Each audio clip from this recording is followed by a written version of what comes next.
Olá, muito bom dia, queridos. Paz seja convosco. Graças ao Senhor, mais um dia com vocês aqui no canal O Reino em Pauta. É sempre uma alegria muito grande falar com gente tão querida. Meus amados, e nós estamos seguindo aqui a nossa série, que é uma série longa, por ordem do Senhor. Já vamos estar aqui na mensagem número 17 da série que tem o tema Uma Experiência Real com a Paternidade. Estamos falando aqui de Davi. A experiência de Davi no capítulo 16 de primeiro livro de Samuel, quando ele foi trabalhar para Saul e ali Deus o usou poderosamente. Agora, no capítulo 17, acontece uma história extremamente conhecida, mas muito profunda. Eu quero levar você ao entendimento dessa palavra, né? A Bíblia diz que os filisteus, no capítulo 17, juntaram suas forças para a guerra e se reuniram em Socó de Judá. E acompanharam, e acamparam em Efés, Damim, entre Socó e Azeca. Saul e os israelitas reuniram no acampamento, no vale de Elá, posicionando em linha de batalha para enfrentar os filisteus. Os filisteus ocuparam uma colina e os israelitas outra, então, estando o vale entre eles. E aqui a história conta a história dos filisteus e de seu grande guerreiro. Quem era o grande guerreiro dos filisteus? Era o Golias. Era o gigante Golias. E o grande problema é que o Golias, ele apavorava os filhos de Deus. Amados irmãos, né? Verso 11 diz assim, ó: ao ouvir as palavras do filisteu, Saul e todos os israelitas ficaram atônitos e apavorados. Gente, quem nunca ficou apavorado com uma grande provação? Quem já não enfrentou um grande gigante na vida cotidiana? Todos nós. Os filhos de Deus estão enfrentando aqui uma das maiores batalhas. Em uma colina estavam os filhos de Deus, e outra colina estavam os filisteus. Então havia um vale entre eles, um abismo. E o que acontece, amados irmãos? Eles começaram a ouvir as palavras do filisteu, principalmente de Golias. Ouvir as palavras, deviam ser palavras de maldição. Eu vou matar vocês, eu vou destruir vocês. São palavras que corroíam a mente do rei e de todos os seus súditos e guerreiros. Mas o versículo 12 tem uma palavra incrível. Davi era filho de Jessé, o efrateu de Belém de Judá. Jessé tinha 8 filhos e já era idoso na época de Saul. Então, irmãos, a Bíblia faz questão de falar quem era Davi. Davi era filho de Jessé, o efrateu de Belém de Judá. Ele era de Belém de Judá. Aleluia. Belém de Judá. Terra de Deus, terra onde Deus tem um propósito, onde nasce o Criador, terra onde o reino nasce, um lugar preparado para Deus fazer uma grande obra. Aleluia. Ele era belemita. E agora, o que acontece aqui na palavra do Senhor? Diz que Jessé tinha 8 filhos. Também tinha 3 filhas, né, mais velhos. Diz assim, ó, os 3 filhos mais velhos de Jessé tinham ido para a guerra com Saul. Eliabe, o mais velho, Abinadab e o segundo, e Samá, o terceiro. Aleluia. Davi era o caçula. Os 3 mais velhos seguiram Saul, mas Davi ia ao acampamento de Saul e voltava para apacentar as ovelhas de seu pai em Belém. Aleluia. A terra do pão. Davi ia e voltava. Ia e voltava. Então, o que nós aprendemos aqui? Irmãos, que nós nunca podemos nos afastar da casa do pão. Nós nunca nos podemos afastar do chamado, do lugar que Deus nos colocou. Então você vai fazer uma guerra, mas você volta. Existe uma base constitutiva que te abençoa. E Davi ia e voltava. E nesse ir e voltar de Davi, amados irmãos, ele começou a ver algumas coisas. A Bíblia diz no verso 16 que durante 40 dias o filisteu aproximou-se de manhã e de tarde e tomou posição. Então, irmãos, Davi começou a perceber que o povo de Deus estava sofrendo um grande medo e uma pressão psicológica gigantesca da vida daquele filisteu.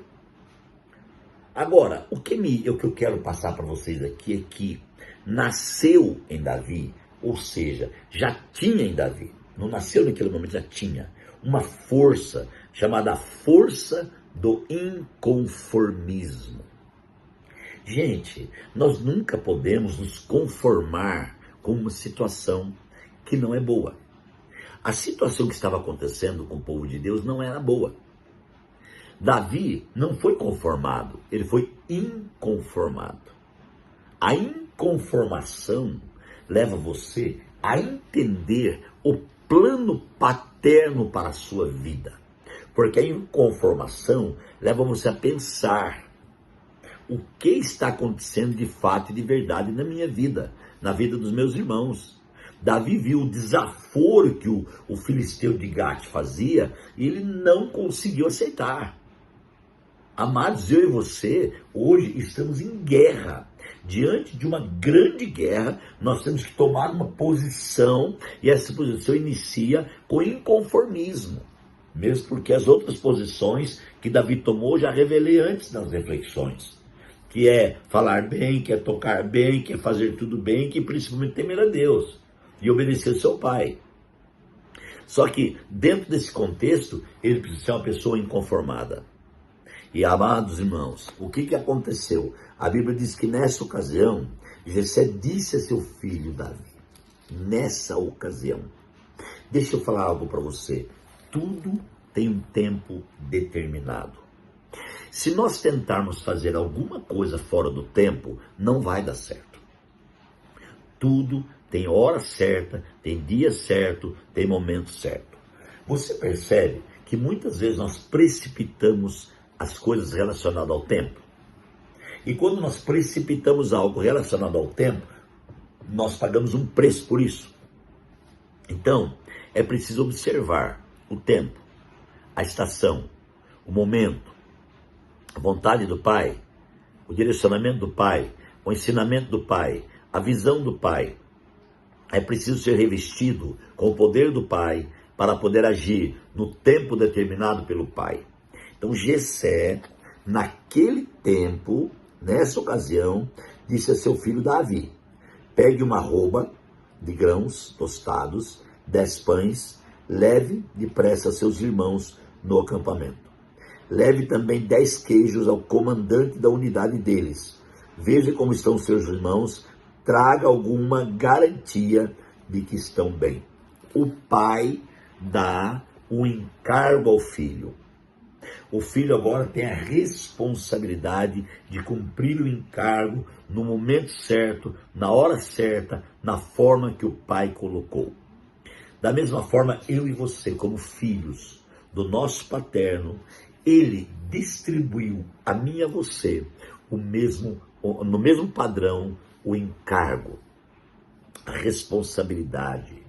Ele distribuiu, amados irmãos, sobre mim e você, a sua própria vida, para direcionar na sua vontade, naquilo que ele tem e naquilo que ele vai fazer.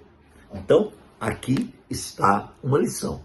Davi, então, toma aquilo, amados irmãos. Eles estão lá, disse o pai, verso 19, eles estão com Saul e com todos os homens de Israel no vale de Elá, lutando contra os filisteus.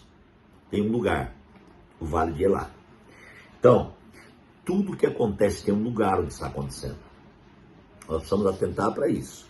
Não dê tiro errado. Tem um lugar. Precisamos descobrir o lugar. Aonde que está acontecendo? O que aconteceu? Irmãos, vamos lembrar uma coisa aqui. Vocês lembram do profeta Eliseu? Quando os discípulos foram construir um novo templo, uma nova casa, e o camarada emprestou um machado, e o machado caiu dentro do rio. E Eliseu perguntou para ele assim, na hora do desespero dele, onde caiu o machado? Tem que ter um lugar. O milagre só acontece se você apontar o lugar. Onde caiu? Tem um momento, tem um lugar. Então, lá tinha um lugar. Você tem que ir no lugar certo, Davi. É lá que seus irmãos vão estar. Na hora certa, no lugar certo, no momento certo. O milagre acontece. Davi fez isso e lá Eliseu da mesma forma. Onde colocou? Onde caiu o machado? Caiu aqui. Corta um pedaço de galho. Daí, põe um galho aqui, o machado flutua. Gente, é simplesmente tremendo isso. Observar coisas que às vezes não são tão importantes para nós. Mas, puxa, é importante saber o lugar, a hora? Sim, não é importante.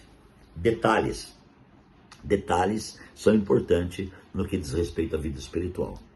Você sabia que Deus atenta para detalhes? Detalhes que o homem não está nem aí, Deus atenta. Então ele mandou eles ir, e Davi ir, encontrar eles lá em Elá, certo? Onde tinha aquela colina de um lado, do outro e um vale no meio. Então Davi levantou de madrugada, deixou o rebanho com outro pastor, pegou a carga e partiu conforme ele, ou conforme Jessé lhe havia ordenado. Ele partiu conforme Jessé havia ordenado. Então aqui está o pai que deu uma ordem e a viagem era pautada na vontade do pai, no querer do pai. Se for assim comigo, com você, tudo vai dar certo. Se não for, não vai dar certo. Então, receba a oração e fica firme, porque amanhã nós continuamos. Pai, obrigado por mais uma reflexão, que o Senhor ministre abundantemente. Nós oramos em nome de Jesus. Amém. Que Deus abençoe vocês, queridos, e até amanhã.